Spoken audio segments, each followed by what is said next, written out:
तो जय हिंद फ्रेंड।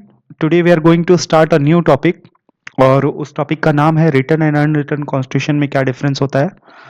ये वीडियो मैं बना रहा हूँ स्पेशली जो सिविल सर्विसेज की प्रिपरेशन करते हैं या किसी भी गवर्नमेंट जॉब की प्रिपरेशन करते हैं। स्टूडेंट को हमेशा ये रिटन और अनरिटन कॉन्स्टिट्यूशन में बहुत सारे डाउट रहते हैं, तो आज ये इस वीडियो के माध्यम से मैं ये चाहूँगा कि आपके सारे डाउट मैं सॉल्व कर सकूँ। ठीक है, तो देखिए रिटन और अनरिटन कॉन्स्टिट्यूशन, रिटन कॉन्स्टिट्यूशन और अनरिटन कॉन्स्टिट्यूशन में लोग बेसिकली मतलब ये सुनते हैं तो उनको ये लगता है कि रिटन कॉन्स्टिट्यूशन वो कॉन्स्टिट्यूशन होता है जिस कॉन्स्टिट्यूशन को लिखा गया है, और अनरिटन मतलब वो लिखा नहीं होगा। बट ऐसा कुछ भी नहीं है, दोनों कॉन्स्टिट्यूशन जो रहते हैं वो लिखे ही रहते हैं। ठीक है ना, रिटन कॉन्स्टिट्यूशन भी लिखा हुआ रहता है और अनरिटन कॉन्स्टिट्यूशन भी लिखा हुआ रहता है। ठीक है, तो हम लोग देखते हैं एक एक करके बेसिक बेसिक चीजें हम लोग क्लियर करते जाते हैं। तो देखिए अनरिटन कॉन्स्टिट्यूशन में यहाँ पे मैं जो एग्जांपल लूंगा वो इंडिया का लूंगा।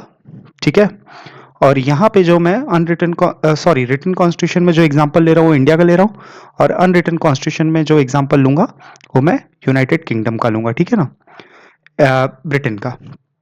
ठीक है, तो यहाँ पे क्या है, provisions are codified into single legal document in organised manner. ठीक है, अब देखिए प्रोविजन, प्रोविजन मतलब ये होता है कि कॉन्स्टिट्यूशन के अंदर बहुत सारे पार्ट्स हैं, बहुत सारे चैप्टर्स हैं।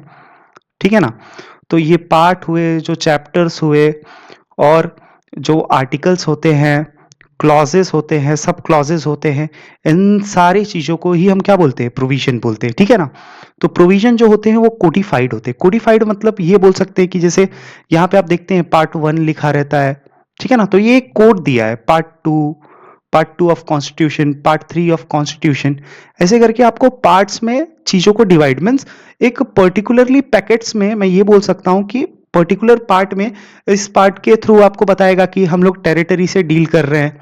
ठीक है ना, इस पार्ट में हम लोग क्या कर रहे हैं, सिटीजन से डील कर रहे हैं, तो इसी को हम लोग क्या बोलते हैं, इसी को हम लोग कोडिफाइड मैनर बोलते हैं। ठीक है ना, अब देखिए देखिए रिटन कॉन्स्टिट्यूशन क्या होता है कि मान लीजिए, देखिए जैसे पार्ट 1 में जो हम लोग बात करते हैं, पार्ट 1 में मोस्टली हम लोग जैसे समझिएगा ये एक कंट्री है। ठीक है ना, अब मुझे इसका कॉन्स्टिट्यूशन बनाना है, तो सबसे पहले मैं क्या करूंगा, कंट्री के बाउंड्री के बारे में लिखूंगा। ठीक है ना, कि हम कैसे अपनी बाउंड्री को अगर एक्सपांड कर सकते हैं, अगर हम लोग किसी को अपने बाउंड्री का कोई पार्ट किसी को गिफ्ट दे दिए तो वो हम कैसे कर सकते हैं, ये सारी चीजें हमारे कॉन्स्टिट्यूशन में लिखा रहता है। तो पार्ट 1 ऑफ द कॉन्स्टिट्यूशन ये डील करता है किससे, टेरिटरी से। ठीक है, अब ये एक टेरिटरी है तो इसमें बहुत सारे पीपल्स रहते होंगे कि नहीं। ठीक है ना, तो अगर किसी भी टेरिटरी में अगर पीपल्स रहते हैं तो मोस्टली उनको हम लोग क्या बोलते हैं, सिटीजन बोलते हैं। तो पार्ट 2 ऑफ कॉन्स्टिट्यूशन सिटीजन से डील करता है। ठीक है, अब अगर टेरिटरी हो गया और टेरिटरी में जो लिविंग बींग्स हैं वो कौन है, सिटीजन्स है। ठीक है ना, तो सिटीजन जो रहेंगे वहां पे उनके लिए कुछ रूल्स एंड रेगुलेशन रहेगा कि नहीं, तो रूल्स एंड रेगुलेशन जो रहेगा वो गवर्नेंस का पार्ट है।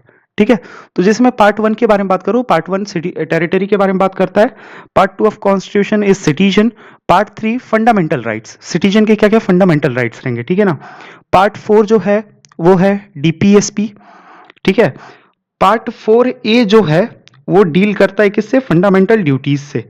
ठीक है, इसके बाद के जो भी पार्ट्स है वो हमारे गवर्नेंस के पावर को बताता है, मीन्स जो गवर्नमेंट रहेगी उसके पास क्या क्या पावर्स रहते हैं वो सारी चीजों के बारे में बात करता है। ठीक है, तो उसी को हम लोग बोलते हैं। तो देखिए इसमें एक ऑर्गेनाइज मैनर है कि नहीं है ना, देखिए पार्ट 1 है, पार्ट 2 है, पार्ट 3 है।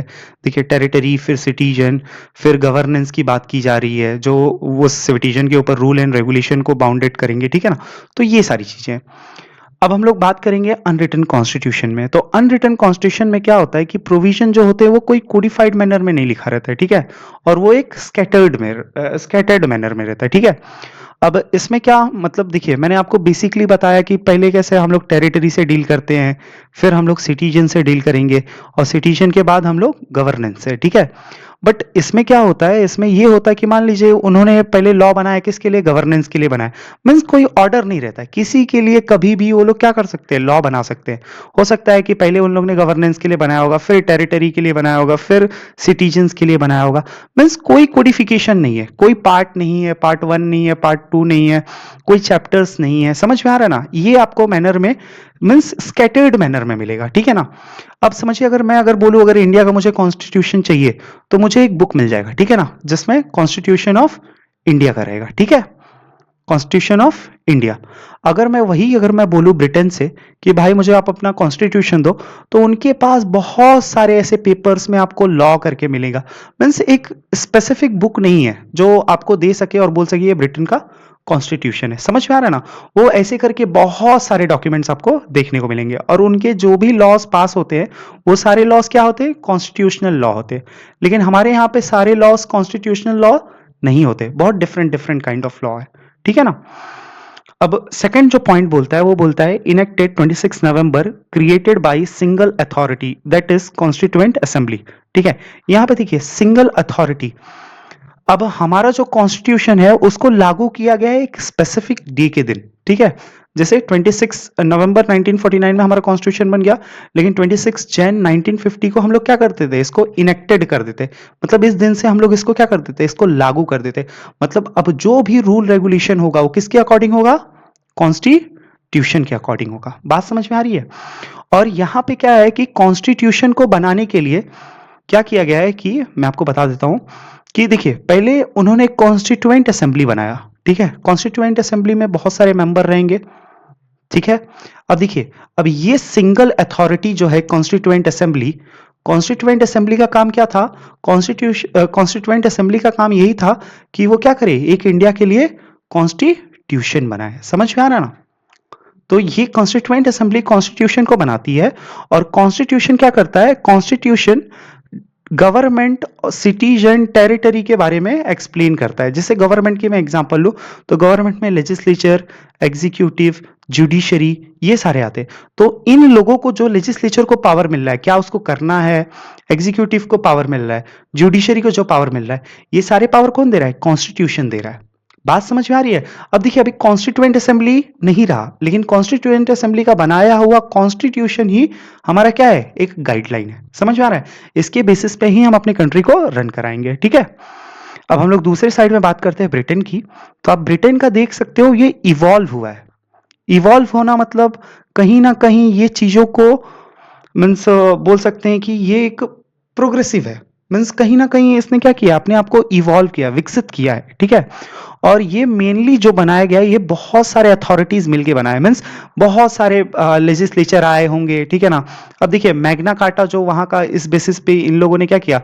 कुछ कुछ कॉन्स्टिट्यूशन, कुछ कुछ लॉज बनाना स्टार्ट कर दिया। ठीक है, तो 1215 से लेके अभी तक ये लोग क्या कर रहे हैं? कॉन्स्टिट्यूशनल लॉज ही बना रहे हैं। ठीक है, 2025 तक बहुत सारे उन लोग ने कॉन्स्टिट्यूशनल लॉज बनाए।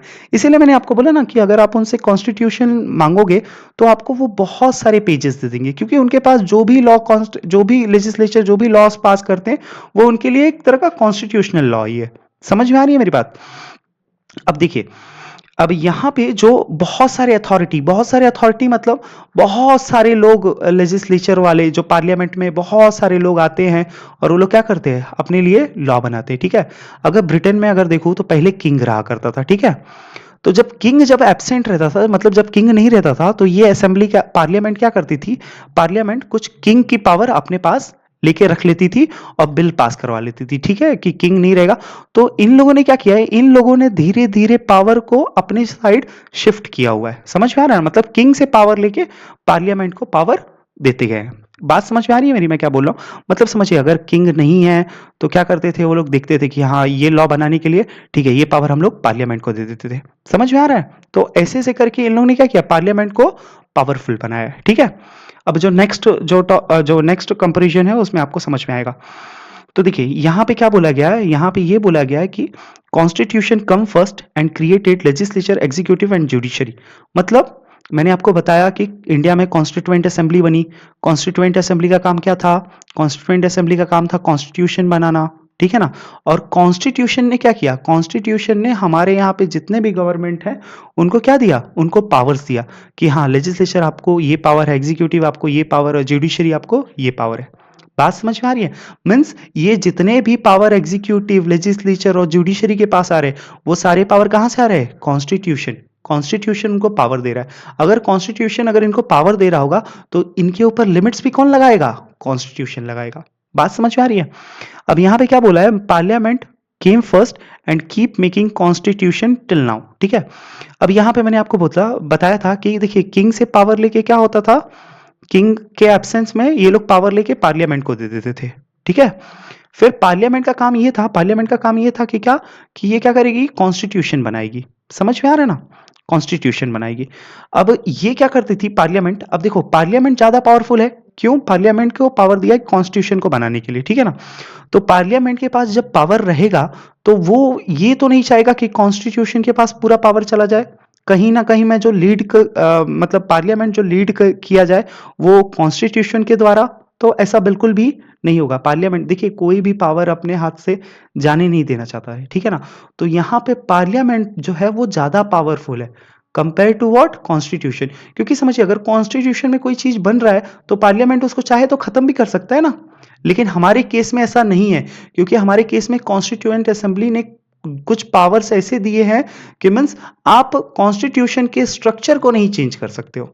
समझ में आ रहा है ना, जैसे घर का दीवार होता है तो आप अंदर कुछ भी इंटीरियर करा लो, लेकिन आप इस दीवार के इस ढांचे को, इस ड्राफ्ट को आप कभी भी तोड़ या कुछ भी नहीं कर सकते हो। समझ में आ रहा है ना, मीन्स ये आपका जो ढांचा है, जो ड्राफ्ट है, उस ड्राफ्ट को कोई हार्म नहीं होना चाहिए। बात समझ में आ रही है। यहां पे पार्लियामेंट के पास ये अथॉरिटी है कि वो कॉन्स्टिट्यूशनल ड्राफ्ट को चेंज कर सकता है। समझ में आ रही है मेरी बात, ठीक है, ठीक है। नेक्स्ट जो कंपैरिजन है वो ये है कि wider power enjoy by judiciary, doctrine of judicial review, ठीक है। अब देखिए कॉन्स्टिट्यूशन ने क्या बोला है, कॉन्स्टिट्यूशन क्या करता है कि लेजिस्लेचर को कुछ पावर दिया है, एग्जीक्यूटिव को कुछ पावर दिया है, और जुडिशरी को कुछ स्पेशल पावर दिया है, ठीक है, जिसको हम लोग क्या बोलते हैं, जुडिशियल रिव्यू बोलते हैं, ठीक है ना, इसको हम लोग बोलते हैं जुडिशियल रिव्यू। तो जुडिशियल रिव्यू का क्या काम रहता है मैं आपको बताता हूं। जैसे समझिए एग्जीक्यूटिव हुए या लेजिस्लेचर हुए, अगर ये लोग कॉन्स्टिट्यूशनल लॉ को या कॉन्स्टिट्यूशन को अगर ये लोग वायलेट करने की कोशिश करते हैं, तो इनमें क्या होगा, जुडिशरी के पास स्पेशल पावर है कि वो क्या करेगा, इनका रिव्यू करेगा, मतलब इनके बताएगा कि ये लोग जो भी एक्शन लिए हैं ये एक्शन क्या है, अनकॉन्स्टिट्यूशनल है, और इनको अपने एक्शन को क्या करना पड़ेगा, रिवर्स करना पड़ेगा। बात समझ में आ रही है, मीन्स जुडिशरी के पास ये पावर है कि ये इसको चेक करे एग्जीक्यूटिव और लेजिस्लेचर को कि ये लोग जो भी एक्शन ले रहे हैं वो एक्शन कैसा हो, कॉन्स्टिट्यूशनल हो। अगर वो अनकॉन्स्टिट्यूशनल है तो इनके एक्शन को क्या किया जाएगा, रिवर्स कर दिया जाएगा। बात समझ में आ रही है, मीन्स यहां पे कॉन्स्टिट्यूशन क्या करता है, जुडिशरी को ज्यादा पावर देता है, ठीक है ना, क्यों, क्योंकि सुप्रीम कोर्ट क्या है, कॉन्स्टिट्यूशन का गार्जियन है। बात समझ में आ रहा है, मीन्स अगर कॉन्स्टिट्यूशन के साथ कोई भी अगर छेड़छाड़ किया गया, कोई भी वायलेशन किया गया, तो सुप्रीम कोर्ट के पास ये अथॉरिटी है कि वो बोले इस एग्जीक्यूटिव को या इस लेजिस्लेचर को कि आपने ये जो लॉ बनाया है या आपने ये जो लॉ को इनेक्ट किया है, ये आपका जो मेथड है वो मेथड क्या है, अनकॉन्स्टिट्यूशनल है, और आप ऐसा नहीं कर सकते। समझ में आ रही है, ठीक है। नेक्स्ट यहां पे बोला है लेजिस्लेचर सुप्रीमेसी है, judiciary enjoy restricted power means only on executive, ठीक है ना। यहां पे जो पावरफुल है वो सबसे ज्यादा पावरफुल कौन है, लेजिस्लेचर है।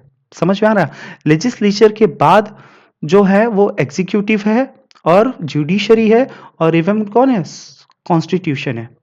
समझ में आ रहा है ना, तो यहां पे लेजिस्लेचर जो है वो ज्यादा पावरफुल है। समझ आ रहा है, हमारे सिनेरियो में कौन पावरफुल था, कॉन्स्टिट्यूशन, यहां पे लेजिस्लेचर। क्यों, क्योंकि लेजिस्लेचर जब चाहे तब कॉन्स्टिट्यूशन को क्या कर सकता है, चेंज कर सकता है। समझ में आ रहा है ना, लेकिन यहां पे जो जुडिशरी को पावर दिया गया है वो ओनली एंड ओनली किसको, एग्जीक्यूटिव को देखने के लिए, कि एग्जीक्यूटिव जो भी कर रहा है वो लॉ के हिसाब से हो, जो लेजिस्लेचर ने जो लॉ बनाया है जिसको हम लोग कॉन्स्टिट्यूशनल लॉ बोल रहे हैं उस लॉ के अकॉर्डिंग हो। बात समझ में आ रही है, ठीक है। नेक्स्ट जो है कंपैरिजन वो ये बोलता है रिजिड, फ्लेक्सिबल और बोथ, मतलब रिटन कॉन्स्टिट्यूशन रिजिड भी हो सकता है, फ्लेक्सिबल भी हो सकता है, या फिर बोथ हो सकता है, ठीक है। अब देखिए रिजिड, रिजिड बोले तो मीन्स यूएसए का कॉन्स्टिट्यूशन जो है वो क्या है, रिजिड है। अब जब भी आपको ये वर्ड दिखेगा रिजिड, तो रिजिड मतलब इतना समझ जाइएगा कि यहां पे मोर than one authority, what, more than one authorities, मतलब यहां पे जो भी कॉन्स्टिट्यूशनल अमेंडमेंट, जो भी कॉन्स्टिट्यूशन में चेंज किया जाएगा, जो भी कॉन्स्टिट्यूशन में एड ऑन किया जाएगा, वो दो अथॉरिटीज करेंगी, ठीक है। एक कौन सा अथॉरिटी रहेगा, एक रहेगा आपका सेंट्रल गवर्नमेंट, और दूसरा जो रहेगा वो आपका स्टेट गवर्नमेंट। मींस अगर कॉन्स्टिट्यूशन में कोई भी चेंज करना है तो सेंटर का पार्लियामेंट है, मीन्स पार्लियामेंट में आपको मेजोरिटी लाना पड़ेगा, प्लस आपके जितने भी स्टेट असेंबलीज हैं वहां पे भी आपको क्या करना पड़ेगा, मेजोरिटी पाना पड़ेगा, तभी आप कुछ कॉन्स्टिट्यूशन में चेंज कर सकते हो। फ्लेक्सिबल मतलब ये होता है कि जहां पे only and only one authority हो। क्या हो, वन अथॉरिटी हो, ठीक है। वन अथॉरिटी मतलब जिसमें मोस्टली कौन, बस पार्लियामेंट रिस्पॉन्सिबल हो, ठीक है। कि पार्लियामेंट के पास अगर मेजोरिटी है तो वो चाहे तो कॉन्स्टिट्यूशन में अमेंडमेंट भी कर सकता है, मीन्स चेंजेस भी कर सकता है, और चाहे तो कॉन्स्टिट्यूशन में कुछ एड ऑन भी कर सकता है। समझ आ रहा है। और हमारे इंडिया में जो जिस काइंड ऑफ कॉन्स्टिट्यूशन है वो हमें बोथ देता है, मीन्स हम क्या कर सकते हैं, कुछ चीजें ऐसी हैं जो बस only and only parliament change कर सकता है, और कुछ चीजों को चेंज करने के लिए हमें दो अथॉरिटी चाहिए, मतलब सेंट्रल गवर्नमेंट की भी चाहिए और स्टेट गवर्नमेंट की चाहिए। बात समझ में आ रही है, ठीक है। अब यहां पे आप देख सकते हो अनरिटन कॉन्स्टिट्यूशन इज फ्लेक्सिबल, और ये कंपलसरी रहेगा। क्यों फ्लेक्सिबल रहेगा, क्यों, क्योंकि यहां पे कौन है रिस्पॉन्सिबल, लेजिस्लेचर। लेजिस्लेचर बोले तो कौन सी, सेंट्रल वाली बॉडी, ठीक है ना। तो सेंट्रल के पास ही सब पावर है कि वो जब चाहे कॉन्स्टिट्यूशन में जो चेंज चाहे वो चेंज कर सकता है, जो एड ऑन चाहे वो एड ऑन कर सकता है, जो लॉ बनाना चाहे वो लॉ बना सकता है, ठीक है ना। जो नेक्स्ट कंपैरिजन है वो है फेडरल यूनिटरी, और यहां पे ओनली यूनिटरी। तो हम लोग देखते हैं यहां पे फेडरल भी हो सकता है और यूनिटरी भी हो सकता है। Federal means what, means two tier of government, more than one tier of government, ठीक है। मीन्स यहां पे सेंट्रल भी रहेगा और स्टेट भी रहेगा, ठीक है। अब देखिए ट्रू फेडरल जो है वो किसका है, यूएसए का है, ठीक है। यूएसए के जितने भी स्टेट्स हैं वो सारे स्टेट मीन्स यूएसए और अदर स्टेट मीन्स इसके जो यूनाइटेड स्टेट्स अमेरिका और means United states of America means unite किया गया किसको, स्टेट, किसके स्टेट्स को, अमेरिका के स्टेट्स। मतलब यहाँ पे जो मेन बॉडी है, जो सेंट्रल बॉडी है वो कौन है, अमेरिका है, अमेरिका प्लस इसके स्टेट्स, ठीक है। अब देखो, अब ये स्टेट जो भी अमेरिका से जुड़े हुए हैं वो एक एग्रीमेंट के तहत जुड़े हुए हैं। बात समझ में आ रहा है। फेडरल का, अगर मैं फेडरल का आपको मीनिंग बताऊं तो फेडरल जो वर्ड बना है वो बना है फेडस से, और फेडस मतलब क्या होता है, एग्रीमेंट। बात समझ में आ रही है। तो यहां पे क्या रहेगा, यहां पे सेंट्रल गवर्नमेंट भी रहेगा और स्टेट गवर्नमेंट भी रहेगा। और यूनिटरी बोले तो जिसमें only and only central government हो। समझ में आ रहा है, बस कौन रहेगा, सेंट्रल गवर्नमेंट, ठीक है। मीन्स जो रिटन कॉन्स्टिट्यूशन हो सकता है वो वहां पे आपका जो कंट्री है वो फेडरल भी हो सकती है और यूनिटरी भी हो सकती है, ठीक है। अब यहाँ पे अनरिटन कॉन्स्टिट्यूशन में ओनली एंड ओनली यूनिटरी। क्यों ओनली एंड ओनली यूनिटरी, क्योंकि ये लोग पूरा पावर किसको दिए, सेंट्रल गवर्नमेंट को दिए। ये लोग स्टेट के साथ कोई भी पावर शेयर करना नहीं चाहते हैं। समझ में आ रही है मेरी बात, ठीक है। अब जो नेक्स्ट है वो ये बोलता है कि noticeable difference between constitutional law and other laws, ठीक है। देखिएगा रिटन कॉन्स्टिट्यूशन में क्या होता है कि जो कॉन्स्टिट्यूशनल लॉ है, जो कॉन्स्टिट्यूशनल लॉ है वो लॉ क्या है, सुप्रीम है, और भी अदर लॉ से ये लॉ क्या है, सुप्रीम है। मतलब समझो कोई अदर लॉ में लेता हूं, ठीक है, स्टेचुरी लॉ लेता हूं। स्टेचुरी लॉ मालूम है ना, जो पार्लियामेंट जो लॉ पास करती है उसको हम लोग क्या बोलते हैं, स्टेचुरी लॉ बोलते हैं, ठीक है। या फिर अगर मैं बात करूं, किसकी बात करूं, कन्वेंशनल लॉ की बात करूं। कन्वेंशनल लॉ मतलब पारंपरिक लॉ, ठीक है ना। अब समझो पारंपरिक लॉ मतलब क्या, मतलब बोल रहा है, समझो हमारे यहाँ पे ये चीजें नहीं डिसाइड किया गया कि प्राइम मिनिस्टर की जो चेयर पे बैठेगा उस चेयर का कलर क्या रहेगा, ठीक है। अब मान लो पहले राजा महाराजा जो चेयर पे बैठते थे वो रेड कलर के चेयर पे बैठते थे, ठीक है ना। तो रेड कलर का बढ़िया सा कुशन उशन लगा हो वो चेयर पे बैठते थे, ठीक है। तो अब राजा का बेटा डेफिनेटली ना उसने अपने फादर को देखा, अपने पिता को देखा रेड कलर की चेयर पे, तो भी क्या करेगा, रेड कलर की चेयर। क्या ये कहीं पे लिखा है कि राजा को रेड कलर के चेयर पे ही बैठना है, नहीं। ये पारंपरिक ढंग से चलते आ रही है तो इसलिए सब लोग रेड ढंग से, रेड कलर का ही, ठीक है। तो यहाँ पे अगर समझो, अगर ये कन्वेंशनल लॉ ये मोस्टली किसके लिए रहता है, हमारे रिलीजन के लिए रहता है। अगर कोई रिलीजन कोई लॉ बनाती है, कोई स्टेचुरी कोई लॉ बनाती है और अदर कोई लॉ बनता है, ठीक है। अगर ये लॉ कॉन्स्टिट्यूशनल लॉ को वायलेट करते हैं तो ये सारे लॉ क्या है, इनवैलिड है। तो इस लॉ को हम लोग मानेंगे नहीं। मतलब जो भी लॉ होना चाहिए वो लॉ कॉन्स्टिट्यूशन के साथ क्या होना चाहिए, अलाइंड होना चाहिए, मतलब कॉन्स्टिट्यूशन को असिस्ट करे ना कि उसको अपोज करे। अगर अपोज करता है तो उस लॉ को हम लोग क्या बोलेंगे, इनवैलिड रहेगा, ठीक है। यहां पे क्या है, कोई भी डिस्टिंक्शन नहीं है कॉन्स्टिट्यूशनल लॉ और अदर लॉज में। मतलब कॉन्स्टिट्यूशनल लॉ ठीक है, कॉन्स्टिट्यूशनल लॉ हुआ, कन्वेंशनल लॉ हुआ, अदर लॉ हुए, ठीक है, या फिर आपके कन्वेंशनल लॉ हुए, ठीक है, सॉरी कन्वेंशनल यहाँ पे लिखा हूँ, यहाँ कॉन्स्टिट्यूशनल है, ये अदर लॉ हुए, ठीक है। अगर ये सब लॉ अगर कॉन्स्टिट्यूशन को वायलेट करते हैं तो भी कोई प्रॉब्लम नहीं है, वो लॉ रहेगा। बात समझ में आ रहा है? मीन्स कॉन्स्टिट्यूशनल लॉ मीन्स इतना सुप्रीम नहीं है, ठीक है ना। अगर उसको कोई अदर लॉ हुआ या कन्वेंशनल लॉ वायलेट भी करता है तो भी हम इस लॉ को इनवैलिड नहीं बोल सकते। समझ में आ रहा है? ये लॉ क्या है? ये लॉ ठीक है। बात समझ में आ रहा है? मीन्स यहाँ पे क्या है, इस साइड में जो कॉन्स्टिट्यूशनल लॉ है उनको हम लोग ज्यादा सुप्रीमेसी देते हैं, उनको हम लोग ज्यादा प्रायोरिटी देते हैं, ठीक है ना। मीन्स ये लॉ जो है वो सुप्रीम लॉ है, लेकिन यहाँ पे ऐसा कोई नहीं है। ये सारे लॉ कॉन्स्टिट्यूशनल लॉ हुए, ठीक है, वो इक्वल है किसके? कन्वेंशनल लॉ के। और कन्वेंशनल लॉ जो है वो इक्वल है किसको? अदर लॉ को, ठीक है। अदर लॉ जो है वो इक्वल है स्टैच्यूटरी लॉ को। समझ में आ रहा है? मीन्स सारे लॉस क्या है? इक्वल है, कोई बड़ा नहीं है, कोई छोटा नहीं है, ठीक है ना। अब हम लोग लास्ट पॉइंट की तरफ बढ़ते हैं। लास्ट पॉइंट क्या बोलता है कि governed more by its own provision less bye convention, ठीक है ना। मीन्स ये बोला जाता है कि यहाँ पे रिटन कॉन्स्टिट्यूशन में जो भी गवर्निंग अथॉरिटी होगी उसको जो कॉन्स्टिट्यूशन ने पावर दिया है उसके तहत ही वो क्या करेगा? लोगों को गवर्न करेगा। समझ में आ रहा है मेरी बात? उसके तहत ही लोगों को वो क्या करेगा? गवर्न करेगा। थ्रू दिस लॉ ये लोग क्या करने वाले? ये पीपल को गवर्न करेंगे। कन्वेंशनल लॉ का यूज हम लोग बहुत ही कम करते हैं।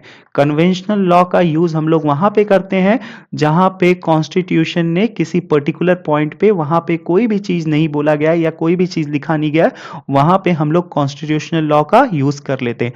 लेकिन हाँ, अभी भी एक वो है, क्या बोलते हैं, क्या बोल सकते हैं, टर्म्स एंड कंडीशन है। वो टर्म्स एंड कंडीशन ये है कि आपका ये जो कन्वेंशनल लॉ होगा वो कन्वेंशनल लॉ आपके कॉन्स्टिट्यूशनल लॉ को वायलेट नहीं कर सकता है। मतलब वायलेट नहीं कर सकता है, मतलब उसको मीन्स अपोज नहीं कर सकता, ठीक है ना, विरोध में नहीं जा सकता। यहां पे क्या बोलता है? Govern more by the conventional law and less by the constitutional provision, ठीक है ना। अब देखो यहाँ पे जो प्रायोरिटी दी गई है वो किसको दी है? कन्वेंशनल लॉ को दी गई है। बात समझ आ रहा है? कॉन्स्टिट्यूशनल प्रोविजन को उतनी प्रायोरिटी नहीं दी गई है। समझ में आ रहा है?